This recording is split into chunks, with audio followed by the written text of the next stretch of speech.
Greetings, greetings, greetings, my V family all over the world. This is your chief.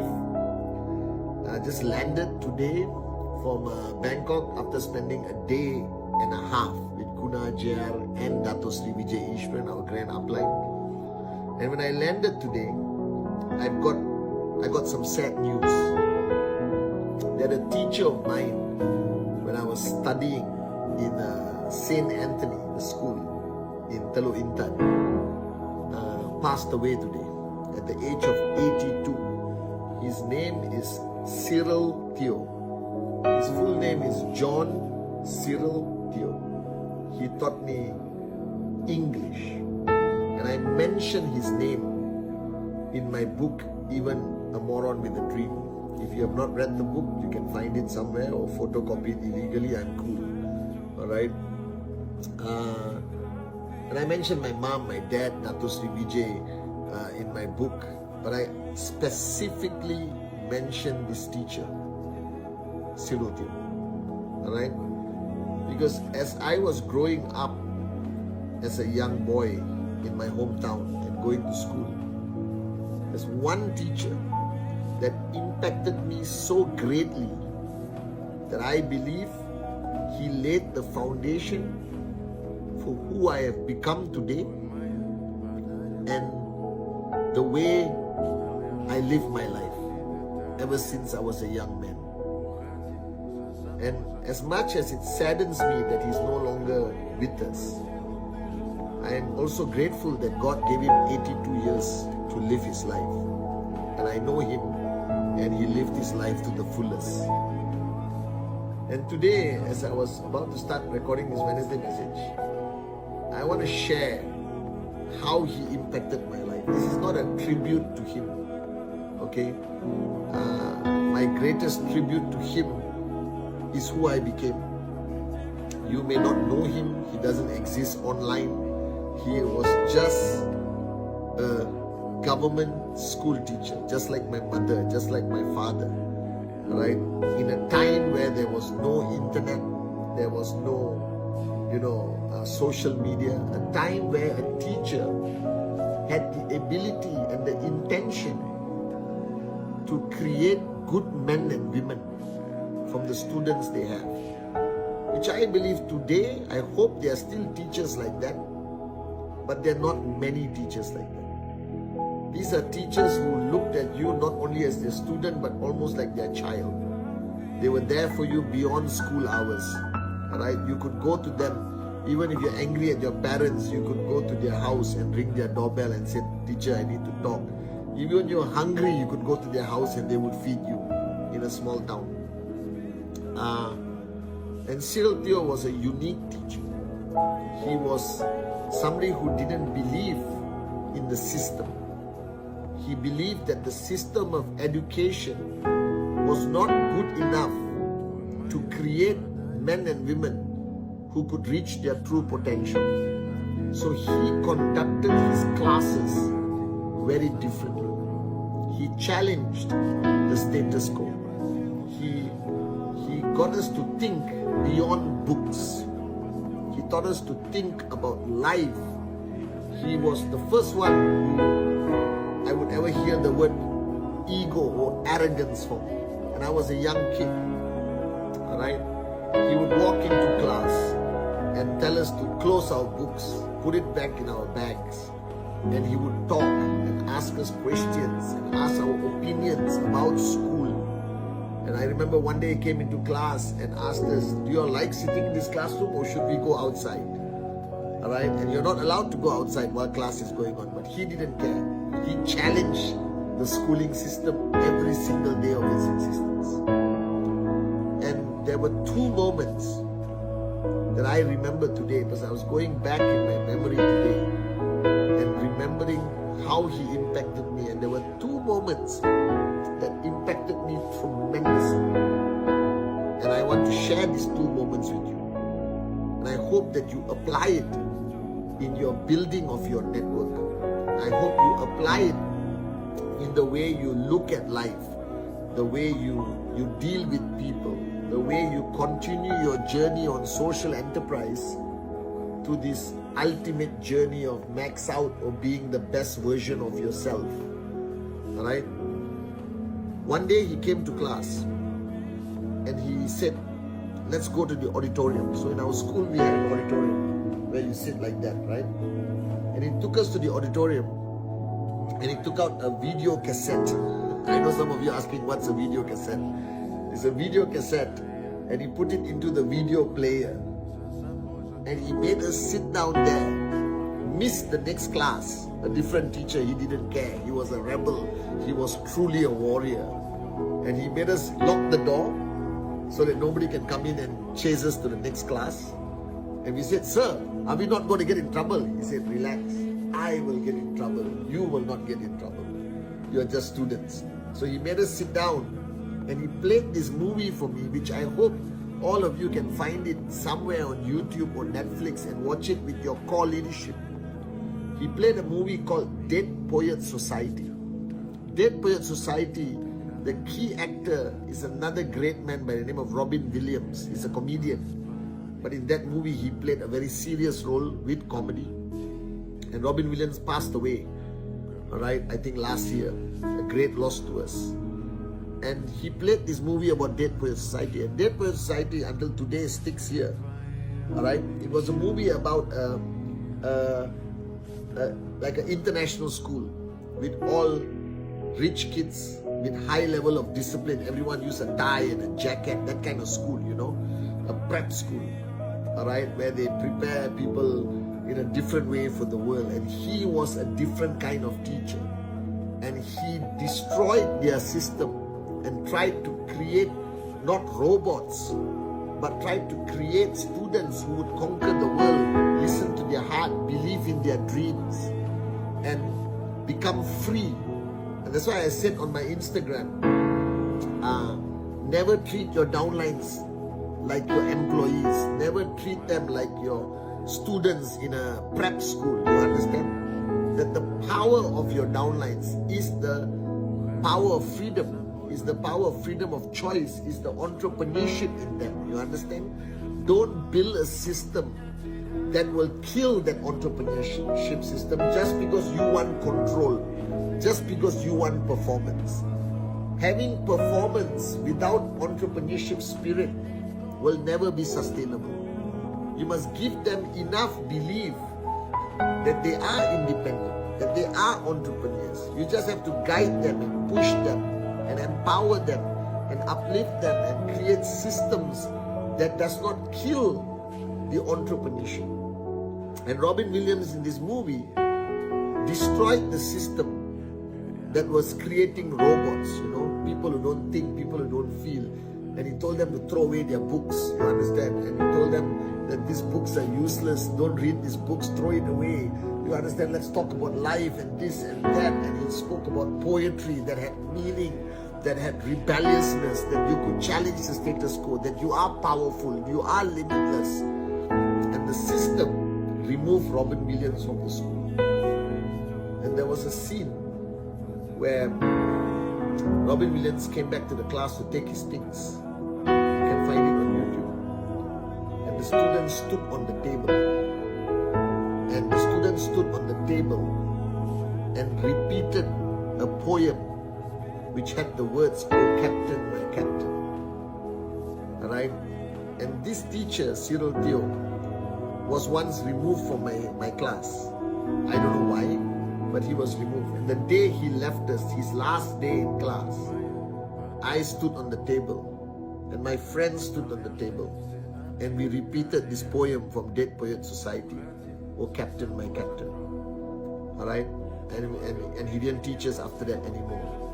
So he introduced us to this movie called Dead Poet Society, which built the first foundation in me that I must not listen to the world. That it's okay to be different. That it's okay to think differently. It's okay to have an opinion even as a young teenager.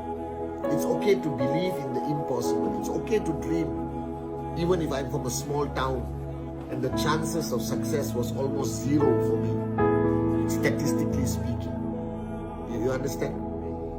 And the second incident that changed my life, he's a smoker, right? And he doesn't care, he smokes in school. He's a rebel. Alright, coolest dude you could ever have as a teacher.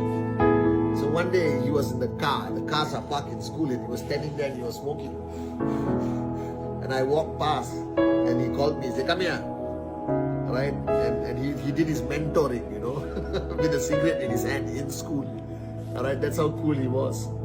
And he told me the greatest lesson that I hold so dear to my heart. He said, "Pathman, you don't have to be understood. It's okay to be who you are. It's okay to say what you feel. It's okay not to agree with the system. Alright? It's okay to hate school, because I hated school. Alright? It's okay to want to be who you want to be. Alright? It's okay to challenge adults. It's okay to disagree. It's okay to stand for what you believe in at any cost." And after that, that whole rebel in Pathman Senathirajah was born. I challenged everything in school. I remember they didn't allow us, Kalai, if you're listening, they didn't allow us to keep a mustache. But Indians, we had mustache, we had facial hair when we were young. And a friend of mine lost his father and he had to keep a beard, and the school wanted to kick him out because you have to shave before you come to school. And all of us stood outside school with our friend, refused to come into school. Alright, so I started becoming a rebel at a very young age. I challenged the status quo. I didn't care about rules, because he taught me that rules is a form of control, and every rule is not right. Some rules are right and some rules are stupid. Don't follow the stupid rules, but have your own opinion. And that was the pep talk he had in the car park, and I remember today so vividly, while holding a cigarette in his hand. And he built the foundation for my belief system. Alright? He allowed me to be who I am today. So if I am the chief I am today, I'm grateful to many teachers. But today I am extremely grateful to John Cyril Teo. Alright? He ignited a fire in me when I was a young teenager. And that fire exists in me until today. He was the first one to ignite that fire. There were many people after that who poured fuel on the fire to make it bigger, whether it's my mother, Dato Sri Vijay, Japa, Dexter Yeager, you understand? Many teachers I had, but the first teacher who ignited that fire in me was Cyril Teo. And today I am deeply grateful that our master plans cross paths. I'm deeply grateful that I had one teacher who believed that he could make a difference in one person. That I don't think I will be the upline I am today, or the networker I am today, if not for that 2 years of him being my teacher in secondary school, John Cyril Teo. And my message to each one of you is the same, right? If you truly want to change the world, you must be willing to be different. And you must be proud that you are different. Right? And you must laugh at those who laugh at you. And you must embrace the fear of uncertainty as you embark on this journey of your life. Because our lives are very uncertain as entrepreneurs in social enterprise. But that's the beauty about it. The beauty about taking this leap of faith, taking this risk, instead of having the comfort zone of a monthly salary. You decided to at least embark on this journey that could be risky, the most daring adventure you ever had in your life. That alone means you have ignited a certain fire in you, a fire that you are willing to challenge the norm. But you see, you must not do it with fear. As a young teenager, I was so afraid of consequence. You understand? The school had so much power over us. They could terminate you, they could suspend you, they could call your mother, then your mother will beat the crap out of you. You understand? And Cyril Teo was the one who told me, and he challenged the school, and he was suspended as a teacher. Can you imagine? All right? And he was punished constantly for challenging the system. And he taught me this. If you are planning a path of life that is different, you must have no fear. Regardless what you achieve, right? Or how fast you max out, or how much money you make, or how big you build this business, it does not matter ultimately. The day you lose that fear of consequence, the day you lose that fear of consequence of the decision you make, you are already the 1% of the world. Do you understand? And then you just put in the work and continue with that warriorship, continue with that mindset of freedom, continue with that mindset that I don't care, I love it, that this is my life, my choices, that no rules, no status quo, no school system, no government will define who I am, that I will define who I am. You understand? And as long as I follow His rules, my Creator, that's good enough. And today, as I remember Cyril Theo igniting that fire in me, the only difference between me and many people I know is I say what I want, I live how I want. I know there are consequences to everything, but I don't fear those consequences. I take risk. I know what the risk will include, consequence, but I don't fear it. Because this is life. You have one. It belongs to you. Nobody else. Don't take the most precious thing you have, your life, and allow others to control it. Are you guys with me? And this is the lessons I've learned from John Cyril Theo. So today was a lot of memories. I pray for his family who have lost a great man, a great father, a great husband. I know his wife is also a teacher. I'm going for the funeral tomorrow or today, right? I hope I will continue to be part of his legacy. Do you understand? And I hope I continue to do a good job as one of the morons who was a student of John Cyril Theo. So part of my continuity of legacy will be a tribute to this great man. So that's why I wanted to record this Wednesday message this week. And I hope you get the message. Your life, one life. Live it on your terms. You understand? Have no fear. Right? Rules are rules. Follow the good ones, ignore the stupid ones. Don't allow anyone ultimately to decide who you become or what you achieve. It's up to you, and only up to you. You have that power. Use it. I love you guys. Captain, my captain. Who knows where that comes from? Poem by Walt Whitman about Mr. Abraham Lincoln. On this class, you can either call me Mr. Keating, slightly more daring, Captain, my captain. Sir? Oh, Captain, my captain. Gentlemen. Captain, my captain. Sit down, Mr. Anderson. Sit down! This is your final warning, Anderson. Oh, Captain, my captain. Sit down! Hold down! I want you seated! Sit down!